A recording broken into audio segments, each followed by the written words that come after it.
Bonjour et bienvenue sur la chaîne d'une certaine Elle. Aujourd'hui je vous retrouve comme promis la semaine dernière pour une vidéo sur ce qui me manque en Chine. En parlant de la vidéo de la semaine dernière, pour ceux qui ne seraient pas sur le groupe Shanghai French People et qui se demandent où est-ce qu'elle est passée, je tiens juste à vous dire qu'en gros il y a eu un débat sur le groupe sur est-ce que c'était le bon timing ou pas pour sortir cette vidéo. Bon bref, en tous les cas la vidéo était en privé et à partir de maintenant elle est en non répertorié, donc si vous voulez aller la voir, donc pour rappel c'était sur ce qui ne me manque pas en Chine, donc première partie de cette vidéo d'aujourd'hui, vous pouvez cliquer sur le lien dans la barre de description. Aujourd'hui, nous allons donc parler de 10 points qui me manquent de la Chine, dans un ordre du moins important au plus important. Pour rappel, je suis rentrée de Chine il y a un peu plus d'1 an et demi, et donc certaines choses commencent vraiment à me manquer, et ça me fait plaisir de partager avec vous, pour que vous puissiez me dire si vous êtes d'accord ou si... voilà, bon bref, on y va.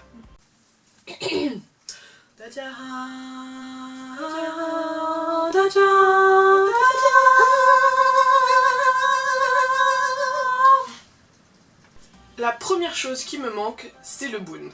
Alors oui, c'est quelque chose qu'on peut dire que quand on est à Shanghai, et encore, en tout cas moi, le Bund me manque parce que, en fait, le Bund, quand j'étais en Chine, c'était un peu comme la Tour Eiffel pour moi à Paris. Cette vue est vraiment magnifique, et surtout ce que j'aime beaucoup, c'est que selon un peu la pollution, selon la lumière, selon, voilà, plein de choses, la même vue va changer à chaque fois, et j'adore vraiment le Bund, et je dois dire que voilà, il me manque. La deuxième chose qui me manque, c'est le coût de la vie en Chine. Alors ce point dépend avant tout de comment vous allez en Chine. Si vous êtes un touriste, le coût de la vie est vraiment quelque chose qui me manque parce qu'en tant que touriste c'est vraiment pas cher et c'est sûr que voyager en Chine ça coûte beaucoup moins cher que voyager en Europe. Mais ensuite lorsqu'on est vraiment expat ou étudiant, bah forcément on a un budget qui correspond plus à ce qu'il y a sur place, mais tout de même c'est sûr que ça coûte quand même moins cher qu'en France, donc c'est quelque chose qui me manque. Le troisième point qui me manque, c'est l'horaire des magasins. Alors pareil, ça dépend. Ça dépend où vous êtes en Chine et ça dépend même si vous êtes pas à Shanghai comme moi, ça dépend dans quel quartier de Shanghai vous êtes. Clairement, dans les petits coins, c'était tout fermé à la même heure qu'en France, mais par exemple, tout ce qui était Nanjing Road, tout ça, ça ouvrait très tard. Beaucoup de magasins, vous voyez les petits convenience stores, tout ça, ça allait être ouvert très tard, et donc si vous avez oublié quelque chose, ou si vous avez rien à manger, quoi que ce soit, vous pouvez toujours vous débrouiller à peu près à n'importe quelle heure. Donc ça, c'est quelque chose qui me manque. Le quatrième point qui me manque, c'est la variété des paysages, et donc le nombre incroyable de voyages qu'on peut faire en Chine. C'est vrai que même si en France, voilà, si vous partez de Lille et que vous prenez un avion, vous arrivez à Nice, vous allez avoir quand même un choc visuel, c'est sûr que c'est pas pareil. Mais le fait est qu'en Chine, avec 2-3 heures d'avion, vous changez vraiment comme si vous changez de pays quoi en fait. Et du coup c'est quelque chose qui me manque, le fait de pouvoir me dire que voilà, il suffit que je prenne 2 heures d'avion et je suis dans un autre monde quoi. La cinquième chose qui me manque, c'est le prix unique des trains. Alors de manière générale, les trains en Chine, je les aimais beaucoup, il y avait vraiment un vrai confort, c'était pratique d'utilisation, et c'était vraiment, il y en avait partout pour... voilà, c'était juste très pratique. Mais alors, ce que j'aime vraiment beaucoup, c'est le prix unique des trains. Parce que je pense que, vous le savez, en France, le prix des trains dépend de l'offre et de la demande, donc plus il y a des gens qui voudront prendre un train, plus il coûtera la peau des fesses. En Chine, ils pratiquent un tarif unique, c'est-à-dire que quelle que soit la période de l'année, le prix du train sera le même. Même pendant le Nouvel An chinois où vous avez un rush, c'est-à-dire des quantités de monde pas possibles qui veulent prendre le train, ça coûtera toujours le même prix. Du coup, ce qui est cool, c'est que vous n'avez pas besoin de vous prendre 3 mois à l'avance pour prendre votre billet de train, et surtout, vous n'avez pas besoin de vous dire est-ce que faut que je prenne le train, l'avion, le machin, tout ça. Le billet de train sera toujours un prix abordable, vraiment, de manière générale, c'est vraiment abordable. Et surtout, voilà, vous avez le même prix, donc vous n'avez pas besoin de vous dire, ok, donc si je pars le mardi soir, le machin, le truc, blabla, vous faites pas arnaquer parce que vous, comme tout le monde, vous travaillez en semaine et que vous pouvez partir que le week-end. Voilà, bref, moi je trouve quelque chose qui est vraiment pratique et qui me manque de la Chine. Le sixième point qui me manque, c'est tout payer avec WeChat et Alipay. J'aimais bien utiliser WeChat, j'ai jamais utilisé Alipay, mais j'aimais bien utiliser WeChat en Chine parce que c'était pratique, c'est sûr, de pouvoir payer comme ça directement. Surtout quand il s'agissait de payer son loyer ou ses factures, qu'on faisait ça que par WeChat, c'est sûr que c'est très pratique. Le septième point qui me manque, c'est la street food partout. Alors bon, ça me manque, oui, mais ça me manque pas, parce qu'en même temps, du coup, on a toujours envie de manger, et on a toujours envie de le prendre, sauf qu'en même temps, si on mange le street food, on a plus faim pour le dîner, on a plus faim pour le déjeuner, du coup, est-ce qu'on prend, est-ce qu'on prend pas, du coup, blablabla.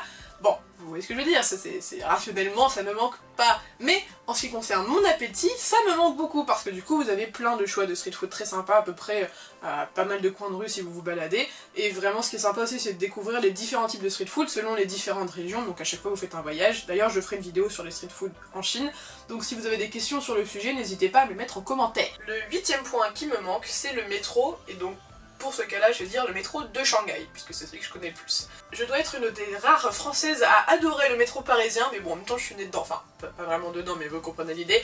Mais voilà, j'aime beaucoup le métro parisien, tout est très près, donc voilà, c'est quelque chose qui est très pratique. Mais c'est vrai que le métro de Shanghai est vraiment bien. Alors bon, forcément il est beaucoup moins vieux, donc il est plus moderne. Franchement, je suis restée 11 mois, je n'ai pas eu un seul problème dans le métro. pas un seul colis piégé, pas un seul malaise, pas une seule fois des personnes sur la voie. Donc je sais pas ce qu'ils foutent à la RATP en France, mais franchement, ça en Chine c'était tellement beau.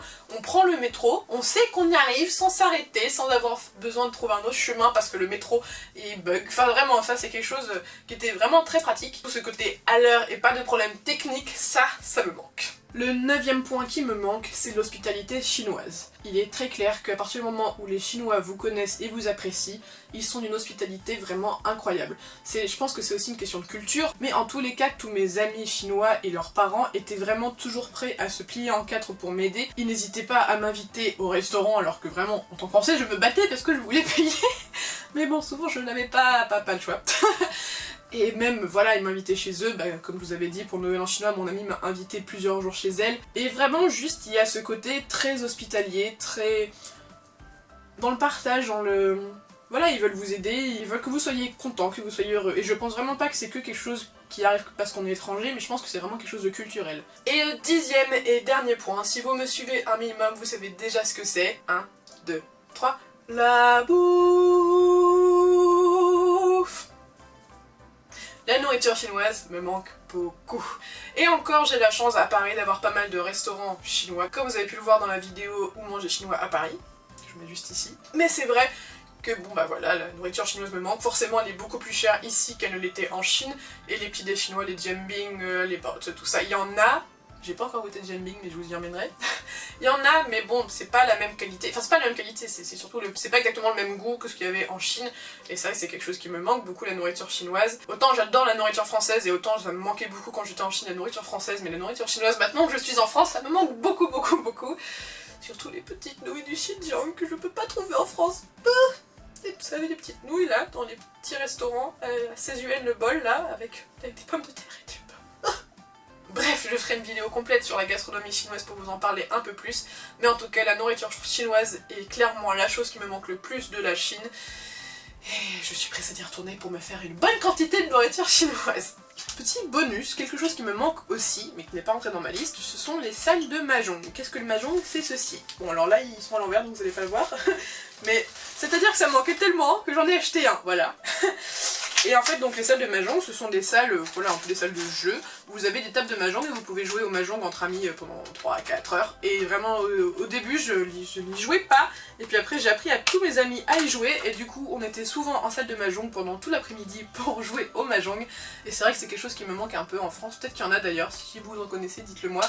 Sinon, voilà, j'y joue chez moi parfois, comme ça. D'ailleurs j'y pense sur le mahjong, si par hasard ça vous intéresse une vidéo où je vous explique comment y jouer, alors une version très simple que j'ai trouvée sur internet et qu'on m'a pris en Chine, mais une version simple, si ça vous intéresse d'apprendre à jouer au mahjong, n'hésitez pas à me le dire en commentaire, je pourrais peut-être faire une petite vidéo let's play mahjong. Et voilà, c'est déjà la fin de cette vidéo, j'espère qu'elle vous a plu et j'espère que vous êtes d'accord avec moi sur la plupart des points. S'il y a d'autres choses auxquelles vous pensez qui vous manquent de la Chine, n'hésitez pas à le mettre en commentaire. Encore une fois, s'il y a beaucoup de choses auxquelles je n'ai pas pensé et avec lesquels je suis d'accord, je ferai peut-être une deuxième vidéo sur ce qui me manque de la Chine. En tout cas, n'oubliez pas, si vous avez aimé, de liker la vidéo, de vous abonner et de commenter, ça fait toujours plaisir et je réponds à tout le monde. On se retrouve la semaine prochaine, vendredi à midi, pour un nouveau sujet. Et sur ce, zaijian!